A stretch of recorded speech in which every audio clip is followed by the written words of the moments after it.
Men of Sparta, position your brand for glory!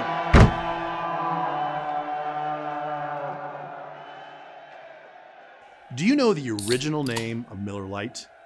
Could I possibly interest you in a Gablinger's Diet Beer? Probably not. Because Gablinger's Diet Beer sounds like a 19th century medicine show cure for gout. You'd never believe the taste great half of taste great, less filling tagline. Necessary name change aside, Miller Lite was the leading light beer for decades because it established the light beer category by defining the product category's attributes. Now, originating a product category in order to be the category leader, which is what we all want, right, is a tall task. But there are other ways to be a category leader through the art and marketing science of brand positioning in this episode of Branding Hacks.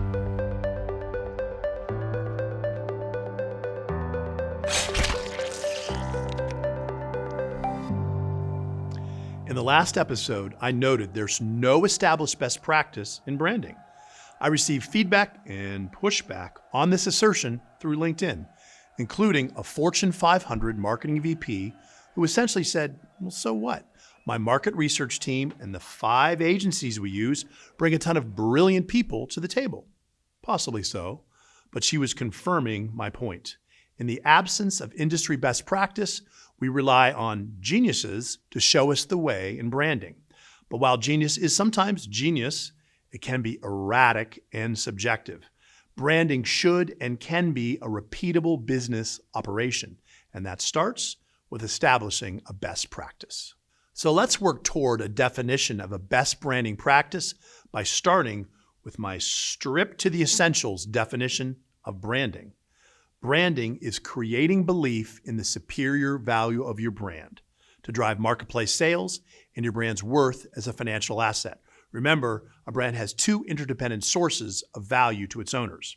The key phrase, of course, is creating belief in the superior value of your brand, which sounds kind of heroic, doesn't it? Like something King Leonidas from the movie 300 would say if he was a marketer. Men of Sparta, position your brand for glory! As I showed by citing Apple's famous Think Different campaign in our last episode, the first step in creating belief in your brand's superior value is differentiation, which is setting your brand apart from competitors by presenting contrasting and valued brand attributes and customer benefits. For example, Miller Lite differentiated itself from diet beer by generally not tasting like a gout remedy, and unlike regular beer, it didn't leave you feeling bloated like a Macy's parade float. Which brings us to the second key step in a best branding practice, brand positioning. In the case of Miller Lite, by simultaneously positioning themselves against 2 existing product categories, Miller created a 3rd product category, light beers. Way back in 1981, Al Reese and Jack Trout wrote Positioning, the Battle for the Mind. This slim paperback is fat with wisdom and still relevant, very relevant in the digital age.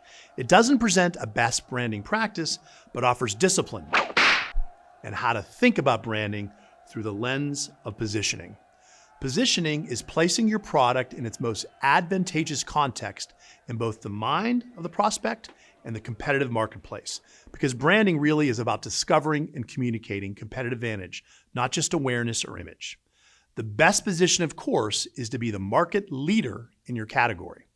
People use cognitive shortcuts all the time to decide which brand to choose. What should I do? And simply being known as the leader is the mother of all shortcuts. When in doubt, and they often are, customers choose the leader. Often the leader's real opportunity, you could call it their job, is not taking market share from challenger brands, but growing the overall industry category. I was the moderator of a branding panel at which the marketing VP from Lincoln Electric, the big global leader in welding equipment, said Lincoln's challenge was how to grow the number of trained welders in the world, workforce development. Why? Because Lincoln's customers would buy more equipment, except there aren't enough welders to hire. Of course, most brands aren't market leaders. Sorry to tell you that. They're challengers who may never become the overall leader. But no need to get bummed out about it. You can own a position within a category by being the leader in a specific customer benefit and be extremely profitable by doing so. Think of a challenger brand like Ace Hardware, battling the two leading big box home improvement stores. Ace owns a core attribute the customers value and Lowe's and Home Depot can't match. Ace is the place with the helpful hardware man. Sorry about that. But anyway, Ace earns profitable market share by positioning itself as the industry leader in customer service. So what brand positioning calls shortcuts, the academic science of behavioral economics calls heuristics. I like that word. Simple strategies or mental processes that people use to quickly form judgments and make a darn decision. For example, how have you gone about the relatively complex decision of choosing a bank? Do you weigh 90 data points, read all kinds of profiles and analysis? No, you don't, because if you're like most people, you start with a shortcut to quickly narrow down your decision by thinking in terms of two categories within the banking industry. Do I want to bank at a big bank or do I want to bank at a small bank? The heuristic at work for most people is the supposition that big banks offer more products and banking technologies, but small banks offer the benefits of personal relationships. How you doing, bud? I'm good. How are you? Is that true? Maybe. Regardless, it's a classic example of how customers make choices about brands. People seldom have the time or attention span, I bet you don't, to pursue the due diligence they like to think they do.